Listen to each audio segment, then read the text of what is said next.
कहानी की शुरुआत में हमें दिखाया जाता है एरिक को, जो अपने दोस्त की कार के पास आके रुकता है। वो अपनी कार में से एक लाल बैग निकालता है और दोनों कारों की नंबर प्लेट को बदल देता है, जिसके बाद वो दोनों गाड़ियों में से फिंगरप्रिंट इरेज करता है और आगे का सफर पैदल ही तय करने लगता है। वो समंदर के करीब एक घर के पास पहुंचता है।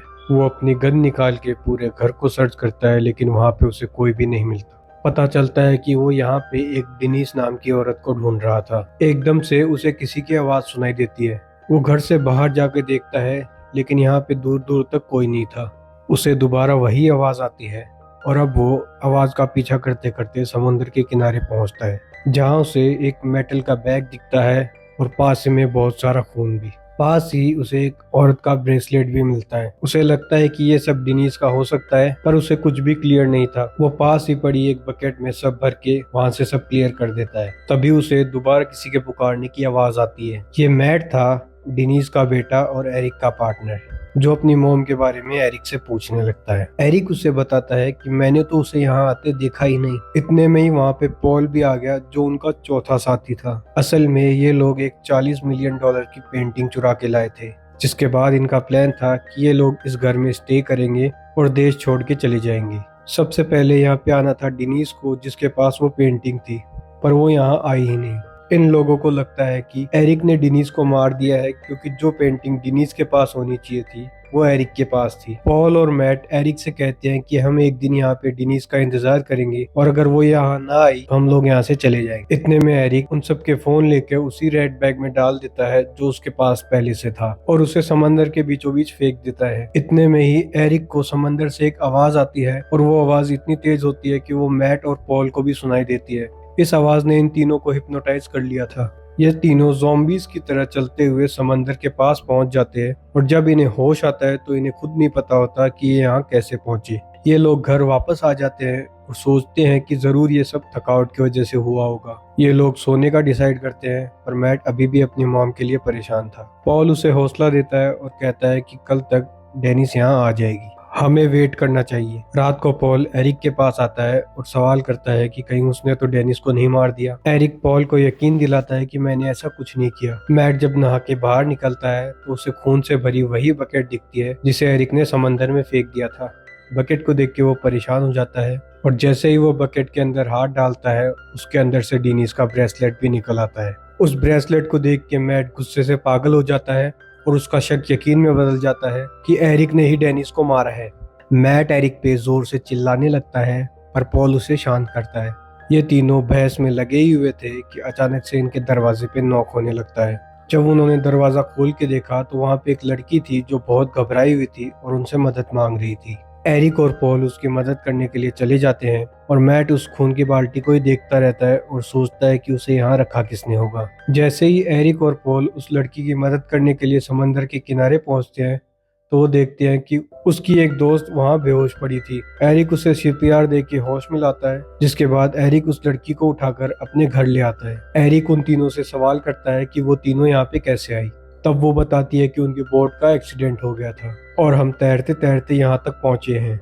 ये लोग जब इन तीनों से उनके नाम पूछते हैं तो ये लोग अपने अजीब से नाम बताती है। ऐसे नाम सुन के ये लोग हंसते भी है और कहते हैं कि अरे वाह, किसी मूवी के कैरेक्टर जैसे नाम है आप लोगों की तो। अब वो लड़कियां इन तीनों से इनके बारे में पूछती है तो ये लोग अपनी पहचान छुपाने के लिए झूठी कहानियां बना देते हैं। वो लड़कियां उनसे पूछती है कि आप लोग यहाँ पे क्यों आए, तो एरिक कहता है कि हम लोग बैचलर्स पार्टी बनाने के लिए आए हैं। अब लड़कियां इनसे इनका फोन मांगती है ताकि वो लोग किसी को मदद के लिए बुला सकें, पर फोन तो इन्होंने पहले ही समंदर में फेंक दिया था। तो एरिक एक और बहाना बनाता है और कहता है कि हमने एक रूल बनाया है कि हम इस पार्टी में कोई फोन नहीं लाएंगे। अब लड़कियों को ये बात अजीब लग रही थी, तो मैट उनसे कहता है कि सुबह होते ही हम आपको कंट्री साइड पे छोड़ देंगे, वहाँ पे कोई आपकी मदद भी कर देगा और आपको फोन भी मिल जाएगा।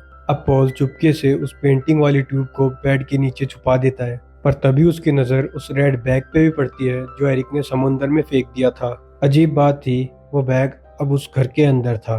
पॉल ज्यादा सोचता नहीं है और उस बैग को भी उठा के उस बेड के नीचे छिपा देता है। पॉल घबराया हुआ मैट को किचन में ले जाता है और कहता है कि मुझे लगता है कि एरिक हमारे साथ गेम खेल रहा है, क्योंकि जो बैग हमने एरिक को दिया था समंदर में फेंकने के लिए वो अब घर के अंदर है और उसके अंदर का सारा सामान वैसा का वैसा ही है। ये सुन के मैट गुस्से से पागल हो जाता है और उसे लगने लगता है कि एरिक उन्हें धोखा दे रहा है और उसी ने डिनीज को मारा है। जब एरिक उन्हें घबराया हुआ देख के उनकी बातें सुनने के लिए आता है तो मैट उसे बहुत बुरा भला कह देता है। एरिक मामले को संभालते हुए कहता है कि अपने इमोशंस पे काबू रखो, हमें बस ये रात गुजारनी है और कल सुबह होते ही हम अपनी गाड़ी की चाबी इन लड़कियों को दे देंगे और यहाँ से निकल जाएंगे। अब ये तीनों वापस आ जाते हैं और ये सब एक गेम खेलते हैं जिसमें इन्हें एक दूसरे को जानना होता है। एक लड़की उन्हें बताती है कि वो तो प्रिंसेस है और उसकी बात सुन के ये तीनों उस पर हंसने लग जाते हैं। दूसरी लड़की उन्हें बताती है कि वो एक कुंफू चैंपियन है और अपनी बात को साबित करने के लिए वो एरिक को पछाड़ देती है। ऐसे ही गेम खेलते खेलते इन लोगों की दोस्ती बढ़ने लग जाती है। इतने में लाइट चली जाती है। एरिक जब लाइट ठीक करने के लिए बाहर जाता है तो एक लड़की उसके पीछे पीछे ही आ जाती है। ये लोग एक दूसरे से अट्रैक्ट होने लगे थे और इसी दौरान इन्हें फिर से समंदर में से वही आवाज सुनाई देती है जो आवाज इन्होंने दोपहर में भी सुनी थी। वो आवाज सुन के एरिक फिर हिप्नोटाइज हो जाता है। वो लड़की एरिक की ऐसी हिप्नोटाइज हुई हालत को देख के परेशान हो जाती है और उसे होश दिलाने की कोशिश करती है, पर एरिक को होश नहीं आता। वो तो समंदर की तरफ अब जाने लगा था। वो आधे रास्ते पहुंचे ही थे कि उन्हें होश आता है और वो देखते हैं कि समंदर के किनारे बहुत सारा खून और कुछ ऑर्गन्स पड़े थे। ये सब देख के वो तीनों ही डर जाते हैं और जो लड़की एरिक के साथ थी वो एरिक की पॉकेट से गन निकाल के एरिक पे तान देती है और पूछती है कि उन्होंने उसकी दोस्त के साथ क्या किया। एरिक बताता है कि उसने ऐसे ही निशान समंदर के आसपास दोपहर में भी देखे थे। जरूर यहाँ पे कुछ बुरा हो रहा है, हमें लड़ने की बजाय अपने दोस्तों को ढूंढना चाहिए। असल में यहाँ पे मैट और उसके साथ जो लड़की थी वो गायब हो चुकी थी। इससे पहले कि ये लोग कुछ और कर पाते समंदर में से दोबारा वो आवाज आने लगती है जो इन्हें हिप्नोटाइज करने लगती है। ये लोग मुश्किल से अपने आप को होश में रख पाते हैं और पॉल एरिक से कहता है कि हमें घर जाकर कानों के अंदर कुछ लगा के आना चाहिए ताकि ये आवाज हमें तंग ना करे और हम अपने साथियों को भी ढूंढ लें।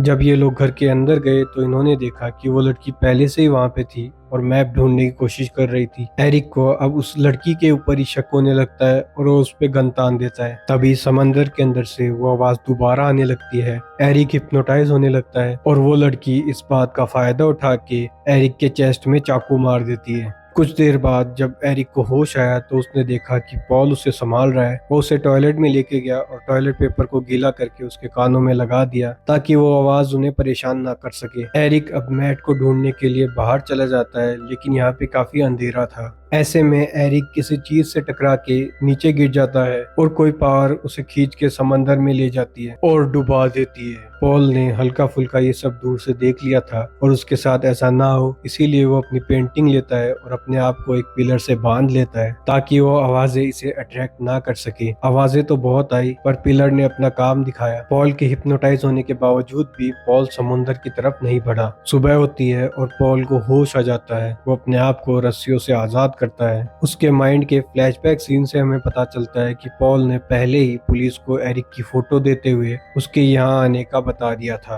क्योंकि उसे एरिक पे यकीन नहीं था। उसे लगता था कि एरिक जरूर उसे धोखा देगा। वो एरिक को पकड़वाना चाहता था लेकिन यहाँ के तो वो खुद भी फंस गया। थोड़ी देर बाद उसने देखा कि वो तीनों लड़कियां समुद्र के बीचों बीच खड़े होके गाना गाते हुए उसे अपने पास बुला रही थी। ये वैसी ही आवाजें थी जो ये लोग पहले भी सुन रहे थे। पॉल इनसे हिप्नोटाइज हुआ और इनकी तरफ आगे बढ़ने लगा। वो लोग पॉल को पानी के अंदर खींच लेती है। फिर हमें देखने को मिलता है कि ये लड़कियां आम लड़कियां नहीं थी, ये असल में मरमेड्स थी जो लोगों को अट्रैक्ट करके पानी में डुबा दिया करती थी। अगले सीन में हम डिनीज को उसी समंदर के किनारे बैठा हुआ देखते हैं। उसका पाँव इस टाइम पे काफी जख्मी था। ऐसा लग रहा था कि उस पे किसी ने हमला किया हो, लेकिन वो फिर भी बच गई थी। जब वो घर के अंदर आती है तो वो देखती है कि इस घर में तो कोई भी नहीं था। उसका कोई साथी वहां नहीं था और जिस पेंटिंग को वो इतनी मेहनत से चुरा के लाए थे वो पेंटिंग यहाँ दीवार पे लगी हुई थी। एकदम से कोई इनविजिबल पावर आकर डिनीज को भी समंदर के अंदर खींच के ले जाती है और डुबा देती है। मूवी के पोस्ट क्रेडिट सीन में हमें उस पेंटिंग को दिखाया जाता है जो असल में मरमेड्स की ही पेंटिंग थी। ये सिर्फ एक पेंटिंग नहीं थी बल्कि अपने आप में ही कहानी थी, जिस कहानी का ये सब भी हिस्सा बन जाते हैं और ये मूवी यहीं पे खत्म हो जाती है।